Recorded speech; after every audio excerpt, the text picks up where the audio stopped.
Salut Marcel! Comme promis, ma petite vidéo de présentation de ce petit projet que tu as accepté de parrainer sur ton média 442.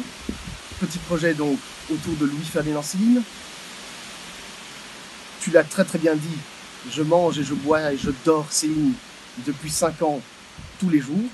Alors de quoi s'agit-il?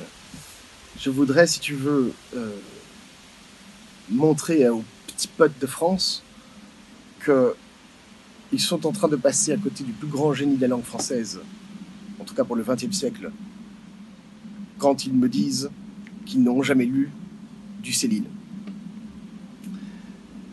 Et ça me fait mal. Et il me paraît que Céline, c'est vraiment l'âme de la langue française, c'est son génie. Et je trouve ça tout à fait odieux de voir à quel point mes petits potes en France sont tenus dans l'ignorance de ce génie. J'ai l'impression qu'à répéter ad nauseam que Céline était un antisémite, c'est une technique adoptée, si tu veux, pour obscurcir, obnubiler, écarter le problème fondamental qui est comment, pourquoi ce génie en France à la fin du XIXe et au début du XXe siècle. J'ai donc envie, si tu veux, d'une part, je ne sais pas encore très bien comment, mais de parcourir la biographie de Céline avec des amis du média en 442.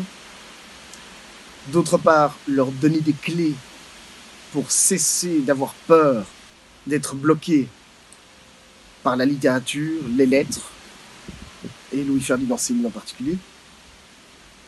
Je crois personnellement que la déséducation nationale fait beaucoup de tort.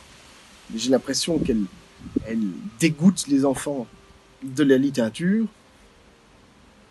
Et ça me fait vraiment mal, dans la mesure où, s'il y a bien une chose absolument admirable en France, c'est sa langue. Et enfin, aborder de plein pied le problème de l'antisémitisme, le problème des pamphlets, des soi-disant pamphlets.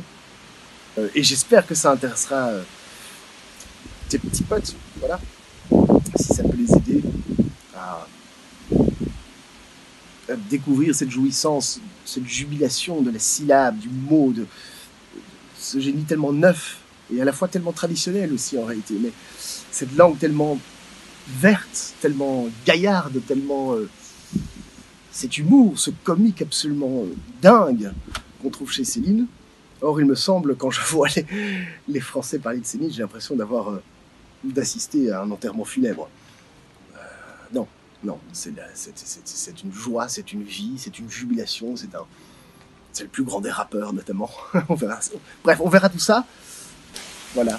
Ciao mon pote. Ciao.